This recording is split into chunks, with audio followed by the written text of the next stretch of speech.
Hey guys, it's Ash, and today I have a very special guest with me. I have Bobby, who just reached 1,000 trophies with his Carl. So he's gonna tell us how he did it and teach us a bunch of stuff about Carl. What's up, Bobby? Not much, Ash. What's going on? Awesome. Not much either. Just obviously making this video with you. It's a pleasure having you. And obviously, if you guys don't know who Bobby is, guys, he's one of the best Brawl Stars players. You have to know him. He's hit #1 in the world many times, countless times. And reaching 1,000 trophies with Carl is just mind-boggling to me, because he did it like within like 48 hours of release, which is just insane. Especially because Carl is, in my opinion, a pretty underpowered brawler right now. What do you think about Carl, Bobby? Do you think he's underpowered, or do you think he's like currently fine in the meta? I think, to be honest, he's currently fine. I think one of the biggest things that you have to do with Carl is try to get yourself in the right scenario so that you're not facing somebody that you're too weak against. And that's what I think a lot of people have been doing. They've been putting themselves against people who they get bad matchups with, and that's why they think he's a pretty weak brawler. I'm actually surprised you say that he's actually balanced. In my opinion, I think he does need some sort of buff. That's been my opinion about him lately, but that's interesting, having your perspective of that, thinking that he might be balanced. Maybe I'm just using him wrong, but you're right. You're definitely right about him using Carl against right matchups. Like he's very matchup dependent. You don't want to face like a tank, right, against with Carl, right? Right, exactly. What would you say would be like his best matchups? I definitely enjoy going against throwers, so Mike and Barley. Right. Spike is another good one. Usually just low health brawlers. Carl's pretty good against. So what would you say are his best game modes? So I'd probably go with Siege as kind of tied for the best one, along with Bounty. Just because in Bounty you're going to see a lot of weaker brawlers such as Piper, Brock, Rico, a lot of brawlers that don't have too much health, and you can kind of just walk right up to them and kind of just try and destroy them with the Carl. And then obviously in Siege, he's got good range, and you're also going to face, for the most part, some lower health brawlers. Okay. So it's basically just dealing with your matchups. If you're a Carl, you want to go after those low hit point brawlers such as Barley, Calls, those threats, right? Yeah, exactly. Okay, so what do you think about Carl in Brawl Ball? I think he's alright. I think there's definitely a mix. It's not his strongest mode, but it's definitely not his weakest at the same time. I think that there are some favorable matchups. You'll see throwers every now and then. You'll see a Colt, a Rico, even like a Leon, someone who's generally low health. Right. But at the same time, you're going to see a lot of Franks, Darrows, and Primos, which is obviously his weakness. So I think if you can just stay on your matchup and play with brawlers that are good against tanks, then you can find a decent amount of success. Right. One of the biggest issues a lot of people have with Carl is hitting his shots. What do you think about that? Like, in my opinion, I feel like Carl is like one of the easier brawlers to juke.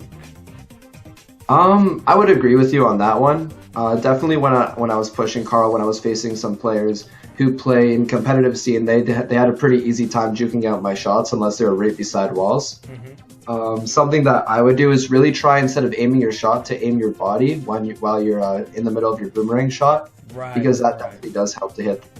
Yeah, that's something I was actually like when I was pushing my Carl, I started getting into that mode of like me moving my body when I'm shooting his boomerang, so I can adjust, the aim of that boomerang when it's coming back, and so I can like hit a target that's either like hiding behind a wall or like who's also trying to juke, right? So if I move, I can move the boomerang towards that person who's strafing, for example, right? Right, exactly. It's a completely new mechanic in the game. So once the first boomerang, once it goes by them, they don't really expect anything to come back and hit them.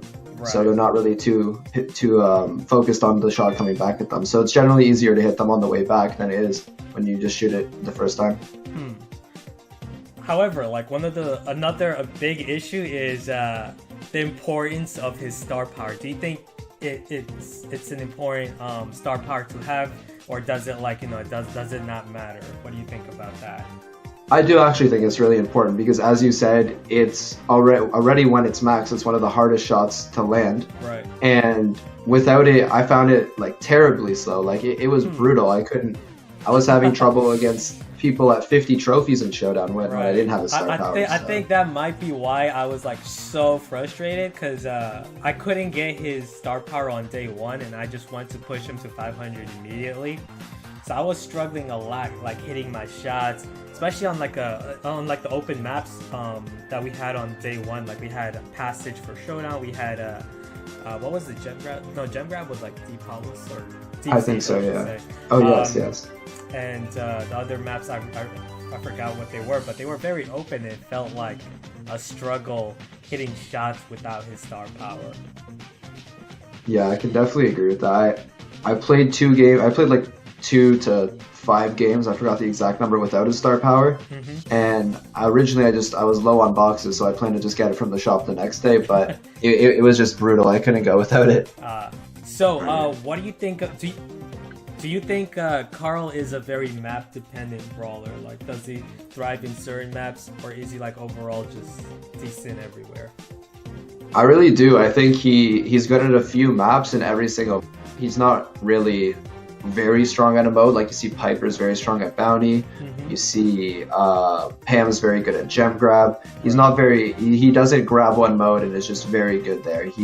He's very map specific. It usually depends on where the walls are placed. If it's an open map, if there's a lot of grass, stuff like that's a big variable on if he's going to be good there. But yeah, he's definitely very map specific. And if I had to guess, I'd say maps where there are a lot of walls, where throwers are popular, because he counters throwers so well. He would be great for maps where throwers are a popular option, right? Exactly. Yeah, something like triple dribble, like we were talking about earlier, where the throwers are there a lot. Definitely a lot of walls, so your DPS is going to go up when you're using those walls too. And similarly, like he's pretty weak to tanks, so any map where tanks are very popular, he would not be a great option in, right? Exactly, yeah. So, try and keep him off heist. Yeah. Heist would be really bad for him, right? Like I feel like that would be the worst mode for him, especially because he doesn't even deal that much damage to the heist. Yeah, exactly. Yeah, I'd probably never use him there. So yeah, guys, never use Carl in Heist. What about? Have you tried him in Showdown? No, right? I played him a little bit in Showdown actually, and I thought he was okay. I didn't think he really excelled too much, but he definitely wasn't the worst option. Yeah, I used Carl like exclusively on Showdown on day 1 when I was pushing him. Solo Showdown on Passage, I don't think it was a good map. I think for Carl, the best maps would be the ones where throwers are very popular, like Skull Creek, Stormy Plains, and the new one, Erratic Blocks. I think those are some pretty decent maps for him, because throwers they tend to be pretty popular in those maps. Yeah, I would 100% agree with that one. And for Duo Showdown, I felt like he was even better in Duo Showdown, because he really needs that support. He's so weak to like tanks that can rush him. Leon, of course, he's just so weak to so many threats like that. Right. So he really needs that support. A brawler that can support him, like a Pam in Duo Showdown, or even a range brawler like Brock. That's what I was using. My friend Ace and I, we were running Brock and Carl, and he helped me get my Carl to 500 from Duo Showdown that way.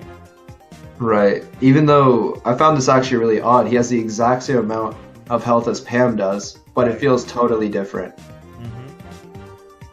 Yeah, he's like a totally different brawler than Pam. Also, what do you think about him in Gem Grab? Do you think like he's a better mid, or he's a better lane on Gem Grab, or do you think it's also map dependent? Yeah, I think it's map dependent. I've actually seen a few people already use him as mid in a few competitive matches, which I found was very interesting, and I think he's kind of like a wild card pick. Right. But I think he's a good lane some places and a good mid. Again, going back to him being very map specific. From my experience, I've tried him on Gem Grab as well. And what I found was I was just struggling so much with him on the lane, because I just felt like powerless against certain matchups. So I found myself switching lanes a lot, or like helping 2v1 mainly, or just losing my side a lot with Carl. So then I tried him at mid, and he did feel better being a mid. Only problem was it was just not a favorable matchup against certain other mids that I felt were just, overall better, like Pam, Jessie, Bo even, like, are just overall better mids than him. What are your opinions about that? I would agree with that. I do think that he does a fairly good job against Spike, which is one of the more common lanes in the game, so I do enjoy that. But against most lanes, he's definitely very underwhelming. Just like you said, also with the mids, there's definitely better options than him. The one thing, though, that I do like is when you can use his super to pick up gems really efficiently and quickly. Oh, yeah. And you can just super right in there. Yeah, you can super right in there and get out, and you're basically going to guarantee survival unless you walk into every single ammo that's being shot at you because you do it so fast. Yeah. His super is probably one of the most fun aspects about him. I just wish it lasted longer. I think it only lasts about 2.4 seconds, right? Mm-hmm. If only it lasted longer. Okay, guys, we're gonna end it there. Hope you guys enjoyed that. A huge thanks to Bobby for doing this with me, sharing his tips and tricks with Carl. I think I've learned a lot as well. So yeah, Bobby, thanks. Yeah, thank you so much for having me on the channel. And also, of course, don't forget to subscribe to Bobby. He makes some really amazing content on his YouTube channel. I'm going to leave the link to his channel in the descriptions below, so make sure to subscribe. Obviously, he's one of the best Brawl Stars players in the game, and you don't want to not subscribe. Okay, so thanks for watching, guys. I'll see you guys again soon.